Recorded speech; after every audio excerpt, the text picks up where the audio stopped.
only a child, yet I know we are all in this together and should act as one single world towards one single goal.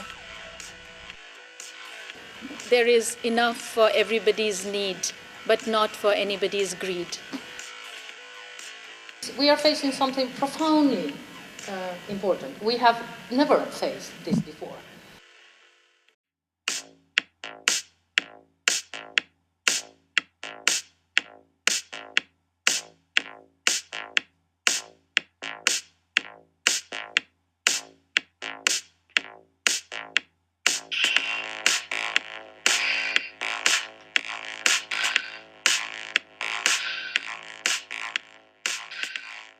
The term green economy itself suggests an emphasis on the dual ecological and economic dimensions of a solution. But the definition provided, I think, particularly by UNEP, is one that does explicitly incorporate social goals. To quote, "A green economy is one that results in improved human well-being and social equity, while significantly reducing environmental risks and ecological scarcities, based upon a combination of low-carbon growth, resource efficiency, and social inclusivity."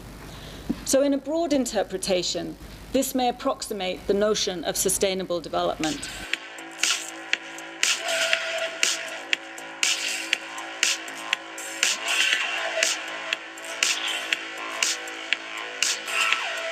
The two key convictions I can identify in the Green Economy Project are, first, that there is a triple crisis, depending on one's perspective. The first is a socio-political crisis, the second is an economic crisis, the third is a broader ecological crisis. Second key conviction is that the ecological crisis can in fact be harnessed to solve all three of them. And this is the central point. The ecological crisis isn't necessarily solved in the project, but it is used as a driver to drive a new round of economic growth. And it's a crisis of. It's not one of those that we can simply manage in the old way, but is a fundamental challenge to our ways of thinking about crises, of crisis management.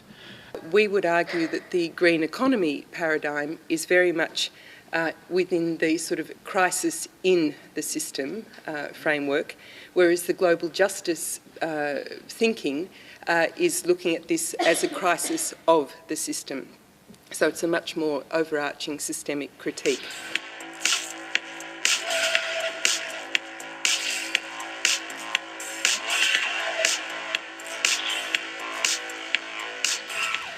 So when we debate on this whole question of what is the green economy, what would it look like? It's being narrated at present as capitalism's best hope to create jobs, restore growth, and limit climate change, a magic formula or magic bullet. Its strengths clearly lie in the fact that it is one of the very few projects currently that has a coherent, but not necessarily correct, proposal for addressing all three parts of the triple crisis. Its second strength lies in the fact that it has a strategy to create a social base for its own project. So good thing about the ecological modernization is that they acknowledge that the current crisis, or the crisis, environmental crisis of the century, were the result of the industrialization and modernization.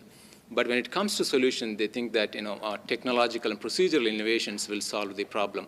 So in other words, they try to solve the contradiction between economy and ecology within the capitalist mode of production. But it also, precisely because it's a floating signifier, because of its productive fuzziness, it creates the possibilities of false alliances, misreadings, of takeovers, of colonization, and so forth. It has a certain incoherence, and it's vulnerable to capture by the most powerful economic and political forces.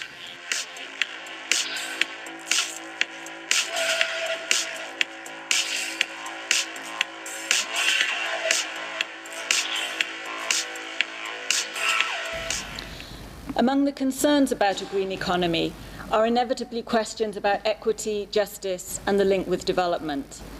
Will a green economy transition centre on technological fixes and business as usual, or will it conversely be seized as an opportunity to enhance well-being and transform the social structures, institutions, and power relations that underpin various forms of vulnerability and inequality? Its weaknesses are threefold. First, it clearly represents the danger of the emergence of a new green Washington consensus articulated by the North, used to impose policies on the global South and close off space for other alternatives.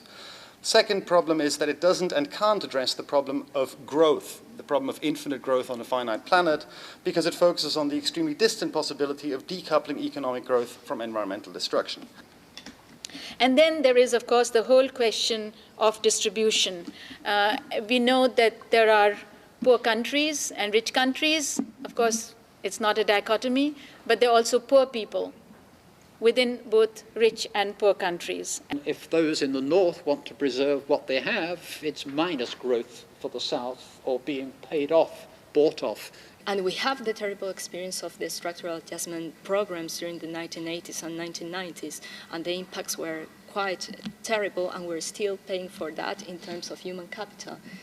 I think it's also very important to demystify this vicious, sort of perverse circle that says, well, you know, climate change affects the poor, but the poor need to grow, need to develop, therefore we need more growth, therefore we need to continue business as usual.